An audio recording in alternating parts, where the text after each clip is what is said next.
सईद अंसारी मेरे सहयोगी इस वक्त चांदनी चौक से हैं, गोल मार्केट से मेरी सहयोगी अर्पिता आर्या इस वक्त जुड़ गई हैं। लेकिन सबसे पहले सईद आपका रुख करते हुए लगभग अब 6 घंटे का वक्त बीत चुका है। थोड़ी सी वहां पर लोगों की संख्या में भी इजाफा हुआ होगा, वोट फीसद भी बढ़ा होगा, क्या है ताजा तस्वीर?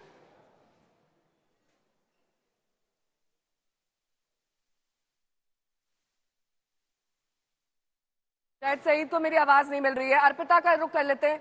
अर्पिता, जिस तरीके से आपने सुबह से वहां पर तस्वीरें दिखाई, एक बार फिर से वहां की तस्वीरें दिखाइए। गोल मार्केट में अब क्या तस्वीर दिखाई दे रही है मतदान को लेकर?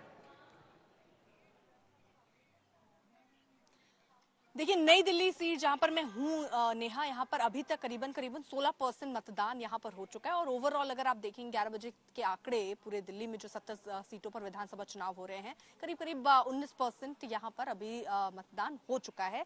धीमी रफ्तार से लोग जरूर आ रहे हैं और लेकिन यहाँ पर हमने देखा, जिस तरह की खबरें हम दिखा भी रहे हैं कि बहुत जगहों पर अलग अलग बातें कही जा रही, तो सिक्योरिटी के लिहाज से अभी अभी यहाँ पर बड़े अधिकारी जो हैं पुलिस के आए थे, गाड़ियां कई आई थी, लेकिन अब फिलहाल वो यहाँ से निकल चुकी हैं। लेकिन आप देखेंगे तो यहाँ बैरिकेडिंग जो है उस तरफ आप किया गया है, ये रोड पूरी तरीके से खोला गया है। तो कुछ इस तरह की प्रिकॉशंस यहाँ पर लिए जा रहे हैं कि किसी तरीके की कोई ऐसी दिक्कत ना हो, आम लोग जो आ रहे हैं मतदान करने वो सुचारू रूप से यहाँ मतदान कर सके। आप जैसा देख रहे हैं धीरे धीरे रफ्तार यहाँ पर बढ़ती हुई जरूर आपको दिखेगी, लेकिन फिर भी वो रफ्तार जो है कम है अगर आप ऐसे तुलनात्मक। आपने वोट कर दिया? हाँ जी, कर दिया। आपने भी वोट कर दिया? आप मुस्कुरा बहुत रही हैं। कर दिया। क्या मुद्दे हैं यहाँ के आपके? सड़क, पानी, समस्याएं क्या है?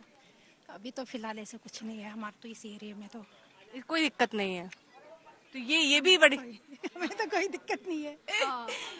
कोई दिक्कत नहीं, मतलब ये भी बड़ी बात है कि इंसान के पास बहुत सारी समस्याएं, बट वो समस्याएं लगे ना, क्योंकि पोल्यूशन एक ऐसा समस्या है जो मुझे लगता है हर दिल्ली वाले के लिए है ही, लेकिन उसका भी अगर आप जिक्र नहीं करते हैं और आप महसूस नहीं करते, इसको कहते हैं कि आप दुखी भी हैं तो भी आप खुश हैं। ऐसा ही कुछ नजारा यहाँ दिख रहा है। और आप देखिए यहाँ पर सेल्फी पॉइंट जैसे बनाए गए हैं और लोग यहाँ आकर सेल्फी लेते हुए नजर आ रहे हैं। यहाँ पर आप देखेंगे तो एक QR कोड भी है जिसमें ये आप फीडबैक भी दे सकते हैं। अगर आप अंदर जा रहे हैं, किसी तरीके की आपको दिक्कत हो रही है, तो आप वो फीडबैक वगैरह यहाँ पर दे सकते हैं। ये भी यहाँ पर दिख रहा है। आपने वोट किया?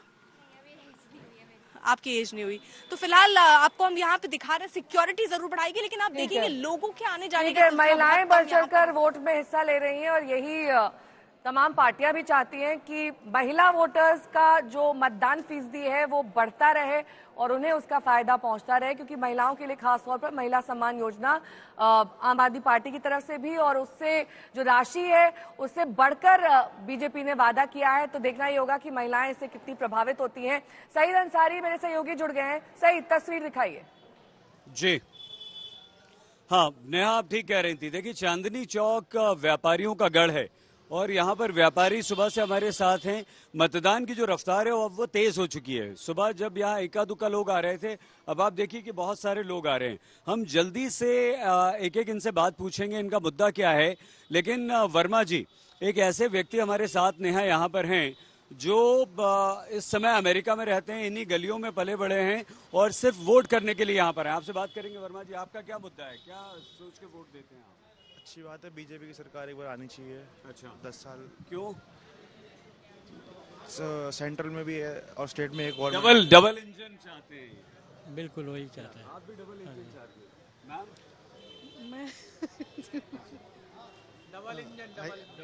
I think if you take a look at the situation of Delhi. आप हिंदी बोल लेते हैं? हाँ, बिल्कुल। तो हिंदी में भी अगर आप समझिए कि अगर आप पहले आप बताइए, वोट देने सिर्फ आए, ये बड़ी बात है। हाँ, नहीं, वो तो फर्ज है ना फिर। और जब मतलब और भी काम थे, मगर उन काम के साथ साथ अगर अपना दायित्व भी निभा सके तो उससे ज्यादा बड़ी बात क्या है।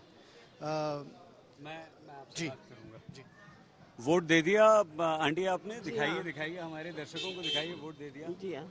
क्या, क्यों जरूरी है वोट देना? और आप वोट देने आती हैं तो आपके मन में क्या होता है? किस मुद्दे पर वोट देंगे? अब देखो, जो हमारे बुजुर्ग लोग शुरू से देते चले आ रहे हैं, हम उसी पर निर्भर हैं और उसी पर हमारे बच्चे निर्भर हैं।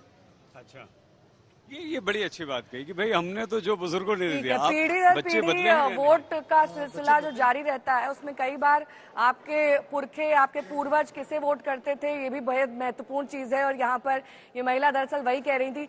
7 समंदर पार से भी लोग पहुंच रहे हैं यहाँ पर वोट डालने। ये तस्वीरें हम आपको दिखा रहे हैं। दरअसल ये पुलिस प्रशासन की जो मुस्तैदी है वो दिल्ली चुनाव को लेकर दिखाई दे रही है। 24 घंटे पहले यहाँ पर ड्राई डे घोषित कर दिया जाता है। यहाँ पर लिकर की सेल पर बैन हो जाता है। कहीं पर भी आप लिकर बेच नहीं सकते हैं, खरीद नहीं सकते हैं। आज के दिन खासतौर पर सभी दुकानों को बंद कर दिया जाता है। दिल्ली में कोई भी स्कूल कॉलेज इस वक्त खुला हुआ नहीं होगा। सभी दफ्तर बंद कर दिए जाते हैं। सिर्फ और सिर्फ फोकस चुनाव पर रहता है कि कैसे शांतिपूर्ण तरीके से चुनाव संपन्न हो। लेकिन इस बीच आरोप प्रत्यारोप का दौर जारी है। ओखला की भी तस्वीर हम आपको दिखा रहे हैं और साथ ही हमने सीलमपुर और जंगपुरा की भी तस्वीर आपको दिखाई, जहां पर बीजेपी और आम आदमी पार्टी में दरअसल इस बात को लेकर जंग है कि आखिरकार फेयर तरीके से चुनाव हो रहे हैं या फिर नहीं। और खास तौर पर सीलमपुर में बुरके की आड़ में फर्जी वोट का आरोप लगाया गया। जंगपुरा में भी कुछ इसी तरह का आरोप मनीष सिसोदिया ने लगाया, जहां पर उन्होंने ये कहा कि यहां पर पैसे बांटे जा रहे हैं। 3 अलग अलग टेबल्स लगाए गए हैं और इन टेबल्स में दरअसल फर्जीवाड़ा किया जा रहा है वोट को लेकर।